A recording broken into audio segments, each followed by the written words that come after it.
कब्ज में अगर कारण मल आ तो रहा है लेकिन थोड़ा आ रहा है और एक बार में पेट पूरा साफ नहीं हो पा रहा, बार बार जाना पड़ रहा है, लेकिन हर बार जाने के बाद ऐसा लगता है कि थोड़ा और आ जाता तो और थोड़ा सही हो जाता पेट, अगर ऐसा लग रहा है तो ये भी कॉन्स्टिपेशन ही, लेकिन ये कॉन्स्टिपेशन वो वाला नहीं है कि मल सख्त होकर के रगड़ते हुए नीचे आ रहा है, उसकी वजह से धीरे धीरे करके मस्से बन जा रहे हैं। हालांकि मस्से तो इस केस में भी बन सकते हैं कि मल सख्त नहीं आ रहा, मल बिल्कुल, इसको बादी बवासीर बोला जाता है। फिर बादी में जैसे जिस तरीके से बादी होती है ना, तो मल तो आता है बिल्कुल ढीला, खिचड़ी के जैसा, अनपचा, लेकिन उसमें भी बवासीर हो जाता है, उसमें भी एनस के आसपास सूजन आ जाती है। और जब जैसे वॉश करते हैं तो उंगली से अगर हाथ से टच करते हैं हथेली से तो ऐसा लगता है जैसे सूजन है एनस के पास। ये पूरे तरीके से ठीक करना है तो आंतों की चाल को बढ़ाना पड़ेगा, आंतों की ताकत को बढ़ाना पड़ेगा, आंतों की कमजोरी को दूर करना पड़ेगा, और उस कमजोरी को दूर करने के लिए जो रूटीन है वो पूरा फॉलो करना पड़ेगा। सबसे पहला काम जो है वो अपने पूरे पाचन तंत्र को एक बार धो के साफ कर दो। अब एक बार साफ करना अपन ने तो अभी बोला था कि भाई एक बार साफ करने में और कब्ज के इलाज में तो बहुत अंतर है। तो एक बार साफ करने को अपन कब्ज का इलाज नहीं बोल रहे, लेकिन कब्ज के इलाज की शुरुआत वहां से कर सकते हो, ठीक है। तो शुरुआत में अब आप कैसे करोगे उसको, क्योंकि हमने तो त्रिफला भी ले लिया, हमने तो हरड़ भी ले ली, हमने तो सनाई भी ले लिया, हमने कायम चूर्ण भी ले लिया, हमने सब कुछ ले लिया। उसके बाद अब वो सारी चीजें थोड़ा थोड़ा कम काम करना चालू कर गई। पहले तो अच्छे से काम करता था, बोले आधा चम्मच लेते थे पेट बिल्कुल साफ हो जाता था, अब बोले 1.5 चम्मच ले रहे हैं तो भी साफ नहीं हो रहा। कई लोग ऐसे होते हैं 3-3 चम्मच ले रहे हैं त्रिफला तो भी पेट साफ नहीं हो रहा, तो ये तो समस्या है।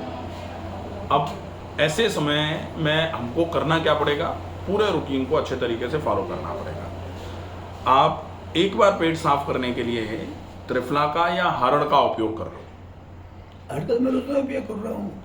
हरड़, हाँ, तो अब हरड़ को कैसे लेना है, हरड़ लो 50 ग्राम या 100 ग्राम। 100 ग्राम हरड़ को लगभग थोड़ा सा कैस्टर ऑयल डाल के, अरंडी का तेल डाल के उसको भून लो। वही सेकता हूँ और वही ले रहा हूँ डेली। हाँ। दोनों टाइम एक हरड़, एक हरड़। अब अपने को दोनों टाइम जो लेना है ना वो तो अपन बाद में लेंगे, पहले एक बार मल पूरे तरीके से पतला होकर के बाहर आ जाए वो ध्यान रखना है। तो उसमें आपको हरड़ और कैस्टर ऑयल का कम से कम 1 चम्मच पाउडर लेना पड़ेगा, क्योंकि आंतें शिथिल हैं, आंतें कमजोर हैं। वैसे आधा चम्मच ही पर्याप्त होता है, आधा चम्मच लिया जाए, फिर उसके बाद खूब सारा पानी पी दिया जाए, क्योंकि हरड़ करोदने का काम करती है, करोद देगी। और हरड़ जब अच्छे तरीके से ली जाती है ना तो हरड़ गैस्ट्रोकोलिक रिफ्लेक्स भी बढ़ाती है। अब सबसे बड़ी समस्या जो कब्ज में है, इस वाली कब्ज में जो है वो है गैस्ट्रोकोलिक रिफ्लेक्स की कमी। गैस्ट्रोकोलिक रिफ्लेक्स मतलब आमाशय से बड़ी आंत की तरफ जो चाल होती है ना आंतों की, वो है ही नहीं। अब खाना भरा है आमाशय में, नीचे खूब जाना चाह रहा है, लेकिन चाल होगी तभी तो जाएगा, तब तक तो नहीं जाएगा, ठीक है। तो उस गैस्ट्रोकोलिक रिफ्लेक्स को भी अपने को बढ़ाना पड़ेगा। तो हरड़ 1 चम्मच लेंगे तो 1 चम्मच हरड़ से वो गैस्ट्रोकोलिक रिफ्लेक्स भी थोड़ा सा इंप्रूव होगा, और मल पूरा छूट करके आमाशय की आंतों की दीवार पर चिपका हुआ है, बड़ी आंत की दीवार पर जो चिपका हुआ है वो सब निकल के एक बार बाहर आ जाएगा। एक बार बाहर आ जाएगा तो आंतें एक बार तो साफ हो गई। अब हम कमजोर और साफ आंतों पे, साफ तो हैं लेकिन कमजोरी तो अभी दूर नहीं हुई ना, तो साफ और कमजोर कह लिया जाए। साफ तो हैं लेकिन कमजोर जो हैं, उन आंतों में हम ऐसा भोजन डालेंगे जो गंदा नहीं करे, मतलब सफाई को मेंटेन करे। और कमजोर आते हैं तो कमजोरी में भी अगर कोई, जैसे आप बहुत कमजोर हो और हम आपको ऐसा काम दें कि आप उसको भी कर लो, तो काम कैसा होगा, काम बिल्कुल हल्का होना चाहिए, जिसको आप आराम से कर लो, बीमार होते हुए भी कर लो। तो ऐसे ही आंतें कमजोर तो हैं, उन कमजोर आंतों पर ऐसा काम दिया जाए, कमजोर आंतों को ऐसा भोजन दिया जाए जो कमजोरी होते हुए भी आंतें उसको पचा लें, ठीक है। तो एक तो सफाई खराब नहीं हो और दूसरी कमजोरी नहीं बढ़े। खाने में इन 2 चीज़ों का ध्यान रखना पड़ेगा, ठीक है। ये आप समझोगे तो इलाज होगा, अदरवाइज इस समस्या का इलाज कराते कराते लोग परेशान हो जाते हैं। इसको IBS बोल देते हैं बाद में, फिर IBS कॉन्स्टिपेशन। IBS 3 टाइप का होता है, इरिटेबल बाउल सिंड्रोम बोलते हैं, कि आंतें चिड़चिड़ी हो गई हैं, आंतों को लेना देना नहीं है, बाहर में जाओ, भर दिया पेट में, भरा रहने दो, हम नहीं ले रहे। हाँ, एक होती है IBS-D। IBS-D मतलब irritable bowel syndrome type D, diarrhoea.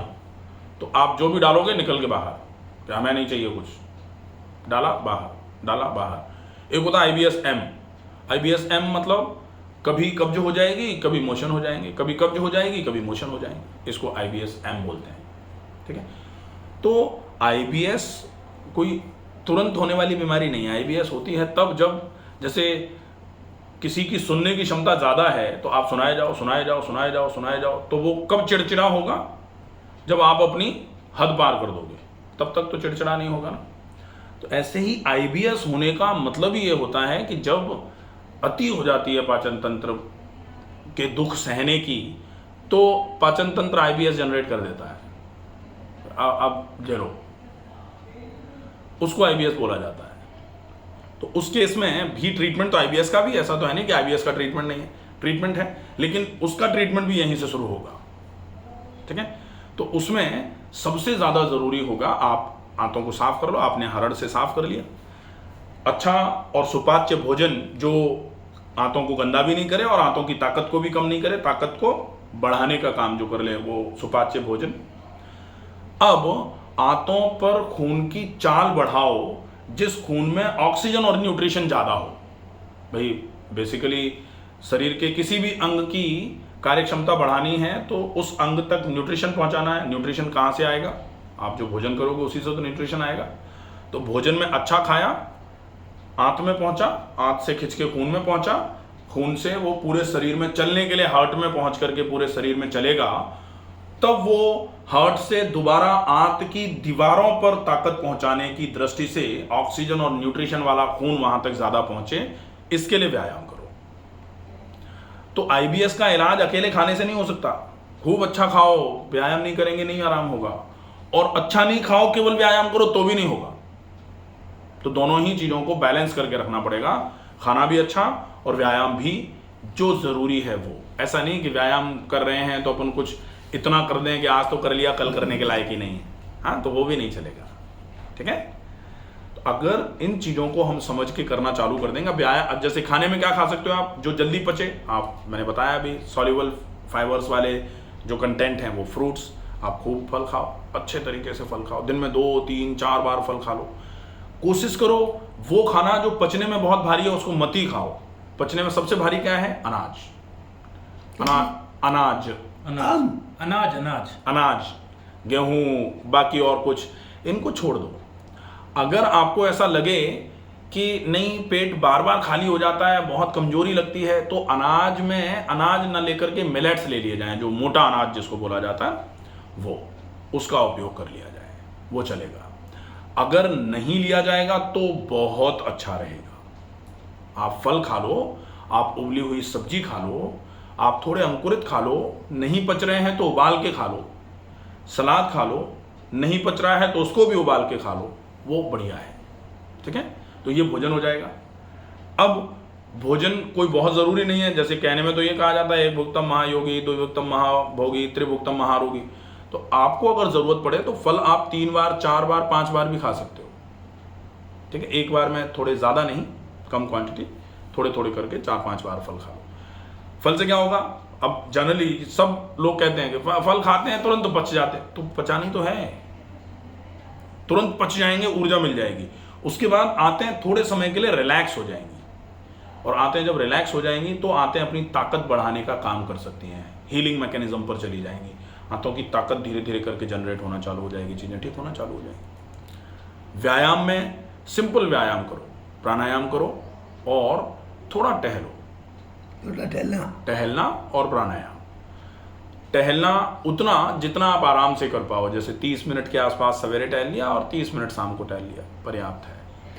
उस एक टाइम में नहीं हो सकता 30 मिनट, दोनों टाइम चलो, क्योंकि एक टाइम में 30 मिनट चलना वैसे तो जरूरी, हम तो 50 मिनट बोलते हैं कम से कम, 50 मिनट एक टाइम में चलो। वो 50 मिनट एक टाइम में चलने से क्या होगा, सने सने आपकी आंतों की दीवारों पर जो खून की चाल है वो बहुत अच्छे तरीके से बढ़ेगी, तो वो काम करेगा। हम क्या करते हैं, 20 मिनट अभी टहल लिए, 20 मिनट दोपहर में, 20 मिनट शाम को, 20 मिनट रात को, तो टहल तो रहे 80 मिनट, लेकिन काम नहीं आ रहा बिल्कुल भी। तो कम से कम 30 मिनट तो टहलना ही है, और अगर 30 मिनट टहलते हैं तो दिन में 2 बार टहलना पड़ेगा, 30-30 मिनट करके, ठीक है। वो भी काम करेगा, लेकिन 50 मिनट जितना तो नहीं करेगा। एक बार में 50 मिनट टहलेंगे, उसका जो फायदा होगा वो 30-30 मिनट 2 टाइम टहलने से नहीं मिलेगा। ये थोड़ा अपने माइंड में तो बना एक के टाइम में रखना है। 50 मिनट करें, एक टाइम 50 मिनट कर लो, बहुत अच्छा है। लेकिन वो इजीली नहीं होगा ना, फिर थकान आ जाएगी। वो थकान नहीं आए, इसके लिए क्या करना है कि आप आज ही 50 मिनट मत चलो, आज आप 20 मिनट चलो, कल 5 मिनट बढ़ा दो, परसों 5 मिनट बढ़ा दो। तो कहा जाता ना, करत करत अभ्यास के जड़मति होते सुजान। लंबे समय तक चलोगे 30 हो मिनट तो जाएगा। मैं चलता ही हूँ, 30 मिनट तो। हाँ, तो 30 मिनट से 5-5 मिनट बढ़ा लो, 5-5 मिनट बढ़ा के आप 5-7 दिन में ही आ जाओगे, ज़्यादा से ज़्यादा मैक्सिमम। आप 2 दिन में 5 मिनट बढ़ा लो तो भी आ जाओगे, ठीक है। और इतना करने के बाद फिर प्राणायाम करो। प्राणायाम में अनुलोम विलोम कम से कम 10 मिनट, और डीप ब्रीदिंग जितनी हो जाए, 10 minute, 15 minute, 20 minute. Deep breathing, लंबी सांस भरना, भरी गई सांस को धीरे धीरे छोड़ना। ये ताली वाला ताली वाली जो ठीक है, अच्छा है, जितना आप कर लो फिर ठीक है। इसमें भी एक्यूप्रेशर पॉइंट्स होते ही हैं। अनुलोम विलोम में तो सांस लेके एकदम से प्राणायाम मतलब प्राणायाम होता है सांस की क्रिया, ताली प्राणायाम नहीं होती है। ताली तो ये है कि आप अपनी दोनों हथेलियों को ऐसे करके मिला के पीट रहे हो, तो हथेलियां पीटना, इसी को तो ताली बोला जाता है, हथेलियां पीटना। और हथेलियां पीटने से फायदा क्या मिलेगा आपको? हथेलियों में पूरे एक्यूप्रेशर पॉइंट्स होते हैं पूरे शरीर के। तो जब जैसे एक्यूप्रेशर दबाते ना, ऐसे दबा लो, ऐसे दबा लो, ऐसे दबा लो, ये तो उससे थोड़े समय के लिए आराम मिलता है, थोड़े समय के लिए आराम मिलेगा, ठीक है।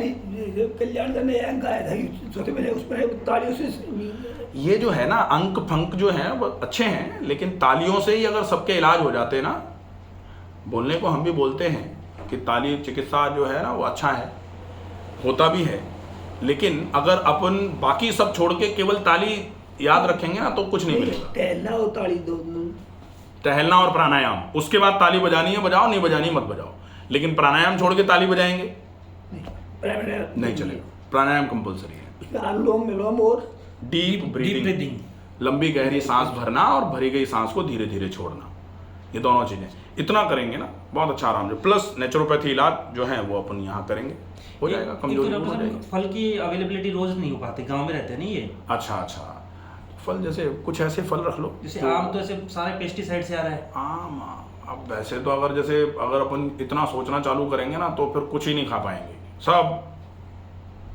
लिपा धरा है सारा का सारा, तो उतना नहीं। सब्जियां तो फिर भी, लेकिन ये है कि सब्जियां, हरी सब्जियां और सलाद ज़्यादा खा लो।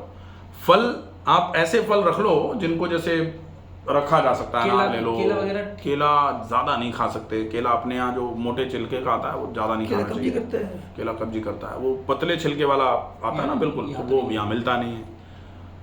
आप जैसे अनार रख लो, सेब रख लो, नाशपाती आ जाए, और जो सीजनल है ना तो वो गांव तक भी पहुंचता है। जैसे आम का जब सीजन होगा ना तो साइकिल पर, रेडी पर लेकर के लोग गांव में भी पहुंच जाते हैं कि भाई ले लो। तो सीजनल खाओ, सीजनल।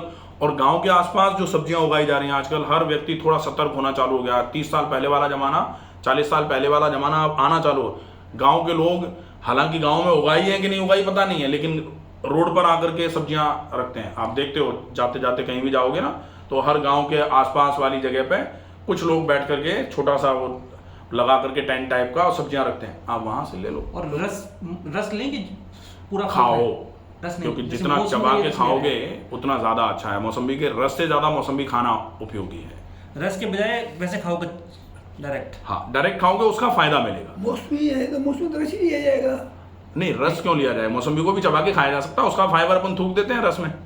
भाई मौसम्बी का जूस निकालते हैं, गूदा एक तरफ निकल के फेंक जाता है, और रस हम पीते हैं, तो वो गूदा भी तो काम करता है, उसी में तो फाइबर होता है ज्यादा। ठीक है।